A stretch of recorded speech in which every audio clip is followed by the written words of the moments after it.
Assalamualaikum warahmatullahi wabarakatuh.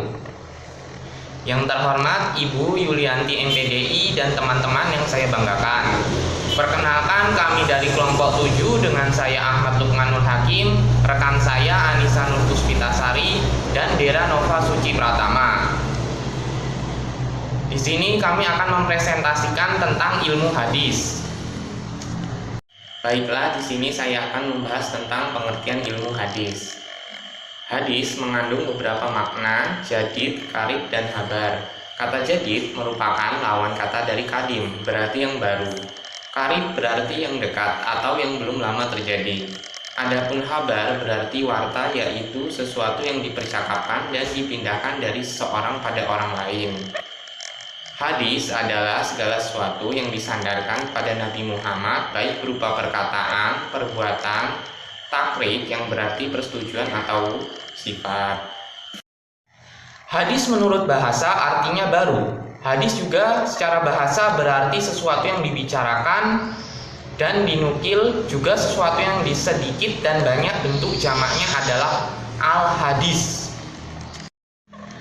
Adapun firman Allah Subhanahu wa taala tentang hadis, yang pertama, fala'allaka bahi'un nafsaka ala asarihim ilam yu'minu bihadal hadisi asafa. Artinya, maka barangkali engkau Muhammad akan mencelakakanmu dirimu karena bersedih hati setelah mereka berpaling, sekiranya mereka tidak beriman kepada keterangan ini. Quran Surat Al-Kahfi ayat ke-6.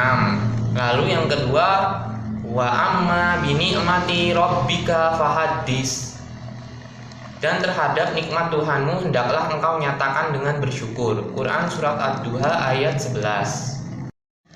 Kata al-hadis juga dipandang sebagai istilah yang lebih umum dari kata as-sunnah, yang mencakup seluruh yang berhubungan dan disandarkan kepada Nabi Muhammad SAW. Sedangkan kata as-sunnah digunakan untuk perbuatan amal dari Nabi SAW saja. Ulumul hadis adalah ilmu hadis di dalam tradisi ulama hadis. Arabnya ditulis ulum al-hadis. Ulumul hadis terdiri dari dua kata, yaitu ulumu dan al-hadis. Kata ulum dalam bahasa Arab adalah bentuk jamak dari ilim, yang berarti ilmu-ilmu. Al-hadis di kalangan ulama hadis berarti segala sesuatu yang disandarkan kepada Nabi SAW dari perkataan, perbuatan, takrik, atau sifat. Dengan demikian, ulum al-hadis mengandung pengertian ilmu-ilmu yang membahas atau berkaitan dengan hadis Nabi. Dari segi bahasa, ilmu hadis terdiri dari dua kata, yaitu ilmu dan hadis. Secara sederhana, ilmu artinya pengetahuan, knowledge, dan sains. Sedangkan hadis artinya segala sesuatu yang disandarkan kepada Nabi Muhammad SAW, baik dari perkataan, perbuatan, maupun persetujuan. Dari definisi di atas dapat dijelaskan bahwa ilmu hadis adalah ilmu yang membicarakan tentang keadaan atau sifat para perawi dan yang diriwayatkannya.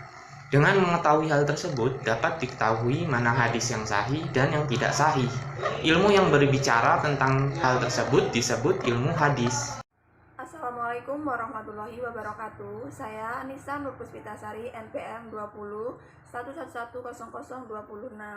Sini saya akan menyampaikan materi berbagai permasalahan dalam hadis.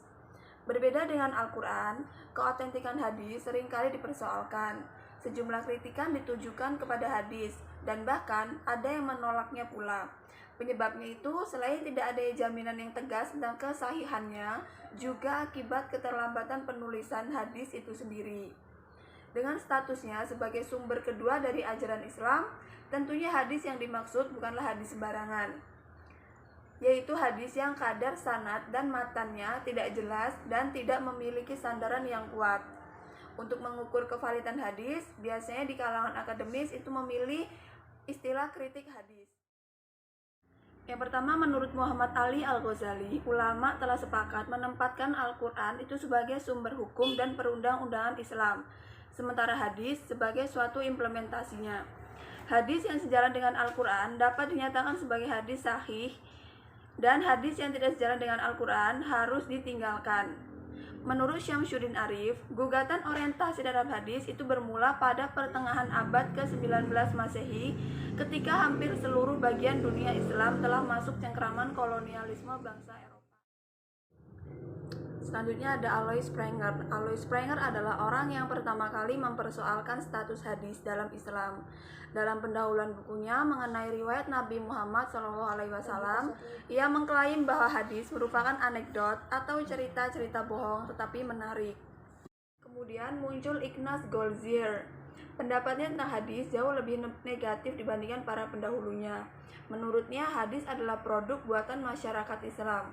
Beberapa abad setelah Nabi Muhammad SAW itu wafat, bukan berasal dan tidak asli dari beliau. Tetapi pendapat ini telah disanggah oleh sejumlah ilmuwan seperti Syaikh Mustafa Al-Sibai, Muhammad Abu Subhah, dan Abdul Al-Ghani Abdul Al-Kholik.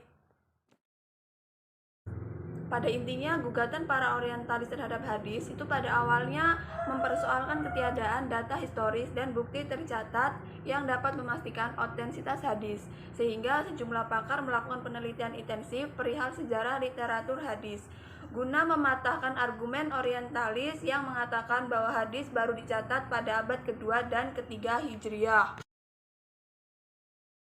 Assalamualaikum warahmatullahi wabarakatuh. Di sini saya akan menjelaskan materi tentang sejarah perkembangan hadis.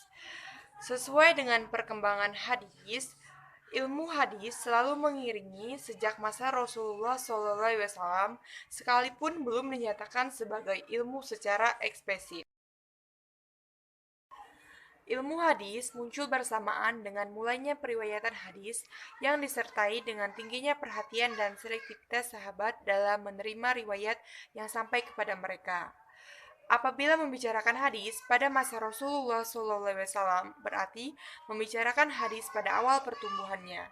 Ada suatu keistimewaan pada masa Rasulullah SAW yang membedakannya dengan masa lainnya, yaitu umat Islam dapat secara langsung memperoleh hadis dari Rasulullah SAW sebagai sumber hadis. Tidak ada jarak atau penghambat yang dapat menghalangi bertemu dengan Rasulullah SAW. Dalam riwayat Bukhari, disebutkan Ibnu Mas'ud pernah bercerita bahwa Rasulullah SAW menyampaikan hadisnya dengan berbagai cara, sehingga para sahabat selalu ingin mengikuti pengajiannya dan tidak mengalami kejenuhan. Ada beberapa cara Rasulullah dalam menyampaikan hadis kepada sahabat, yaitu yang pertama, melalui para jamaah yang berada di pusat pembinaan atau majelis al-ilmi. Yang kedua, Rasulullah SAW menyampaikan hadisnya melalui para sahabat tertentu. Kemudian, mereka menyampaikannya pada orang lain. Yang ketiga, cara lain yang dilakukan Rasulullah SAW dalam menyampaikan hadis adalah melalui ceramah atau pidato di tempat terbuka, seperti ketika Haji Wada. Dalam sejarah penulisan hadis terdapat nama-nama sahabat yang menulis hadis. Yang pertama, Abdullah. Yang kedua, Syafifahnya atau disebut As-Sadiqah. Terus Ali bin Abi Thalib dan Anas bin Malik. Perkembangan pembukuan ilmu hadis masa Nabi Muhammad SAW telah ada dasar-dasar ilmu hadis. Masa sahabat timbul secara lisan atau secara eksplisit. Masa tabi'in telah timbul secara tertulis tetapi belum terpisah dengan ilmu lain. Masa tabi'in, ilmu hadis telah timbul secara terpisah dari ilmu-ilmu lain tetapi belum nyatu. Masa setelah tabi'in berdiri sendiri sebagai ilmu hadis. Terima kasih. Sekian presentasi dari kelompok kami. Wassalamualaikum warahmatullahi wabarakatuh.